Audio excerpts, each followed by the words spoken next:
Okay. All right. Other comments, questions by members? Okay. What do we have in terms of people who want to talk here, Mr. Amato? Thank you very much. Okay, Mr. Zlotnick, State and Federal Water Contractors. Here. Why don't you use a mic up here at the table? That would probably be the best. I'm going to ask the folks to stay here in case they want to respond to, we have them follow-up questions on this issue. And members or folks in the audience who want to testify, there's some blank copies of the blue form, and it's really helpful if you fill them out in advance, printing so we may legibly and correctly understand your name when it is entered into the record. Mr. Zlotnick. Thank you, Mr. Chairman, council members. Greg Zlotnick with the State and Federal Contractors. Before I get into specific comments and requests, I want to congratulate you and the staff in particular for the significant progress we've made since this all started. And I think the document and the recent edits, just as we made big progress from, I believe it was the 5th draft to the 6th draft, I think that there's been significant improvement from that draft to now. And the document, I think, is tightened up and reads better, and I think is a good reflection on the discussions we've all had, so I want to provide that.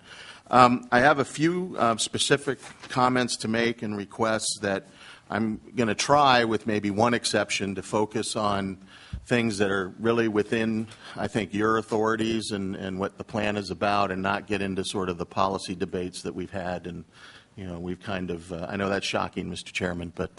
So we don't want to talk about policy, we want to talk about non-policy? I don't want to talk about policy that's not your policy to deal with.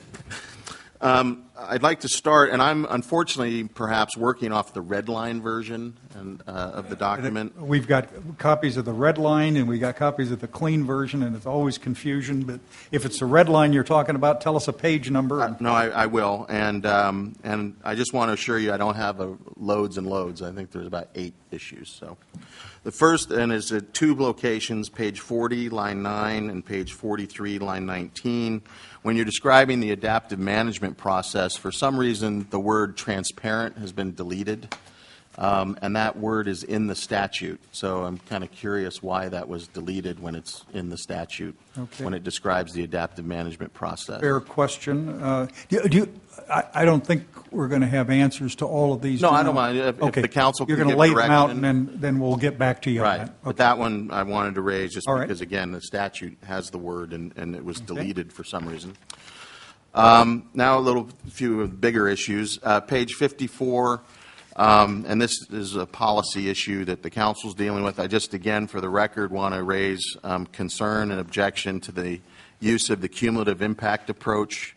And we've gone over this, but basically it's hard to understand how, assuming the Bay Delta Conservation Plan is going to occur over the next 30 years, that definition of using cumulative impact to address significant impact in the definition of a covered action, how anything cannot be a significant impact when you're dealing cumulatively with the Bay Delta Conservation Plan.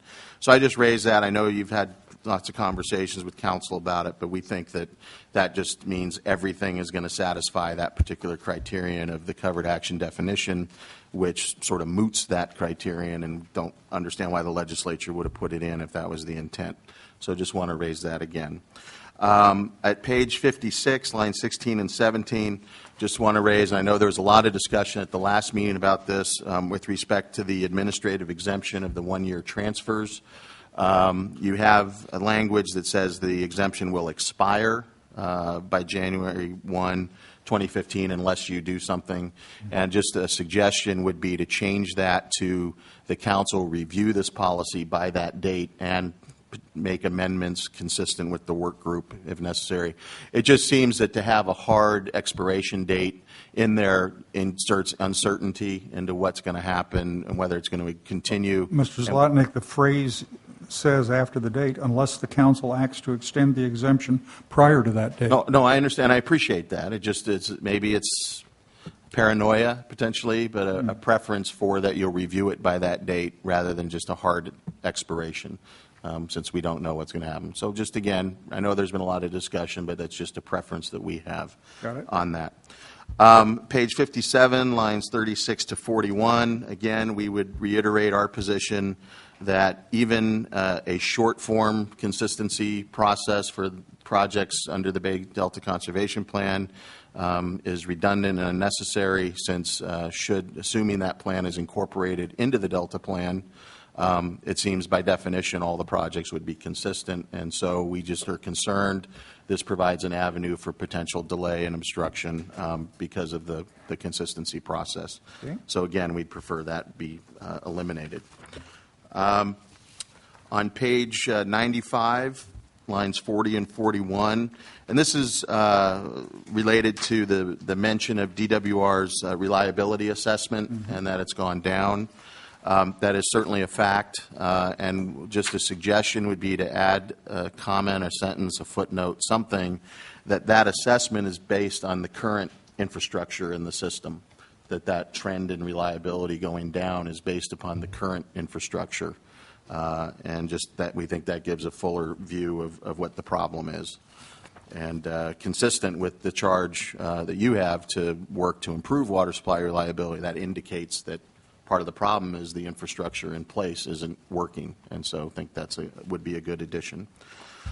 On page 145, line 40, and this is something we've discussed before, though we appreciate very much the sidebar you have in the document talking about flows being much more than just volume and the whole discussion of functional flows that you have.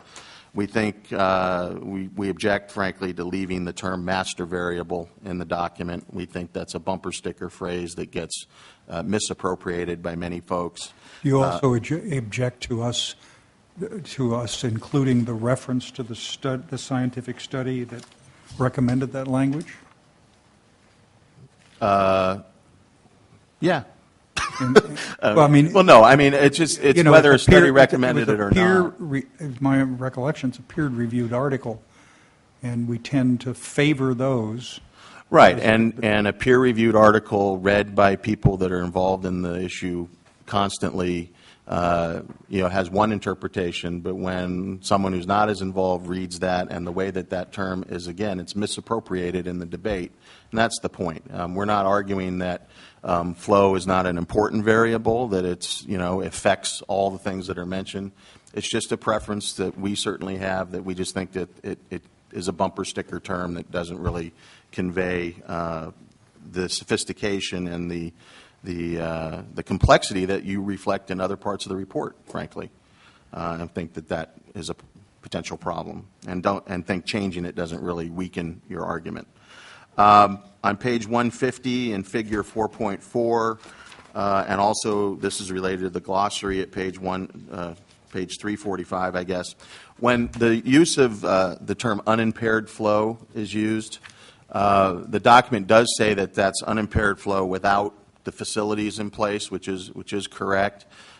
It's my understanding, however, that the unimpaired flow, while is modeled without sort of the terminal dams, what have you, and the facilities, it is also modeled using the current geometry of the delta and flood facilities and channelization in place in the system, which then gives it would be a different level of volume and flow velocities, et cetera, and amount of water in time going out to the bay than what was actually natural, which, as you know, Mr. Chairman, from reading the Battle of the Inland Sea, was lots of spreading of the water, slow movement of the water, and not as high volumes going out. And so it just seems it might be useful to include that detail in the description of unimpaired flow, that while yes, it's without the facilities, it does keep the current geometry in place, which does skew the numbers in the model. And then finally, I want to make sure I'm final here. In Appendix N, and this is something, it's something we've raised before.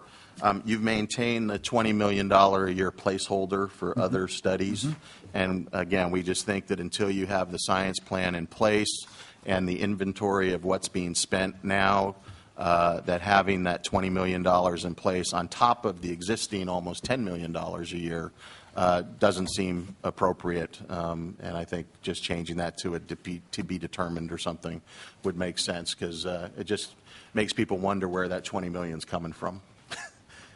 So, with that, thank you very much. Thank you very much, Mr. Slotnick.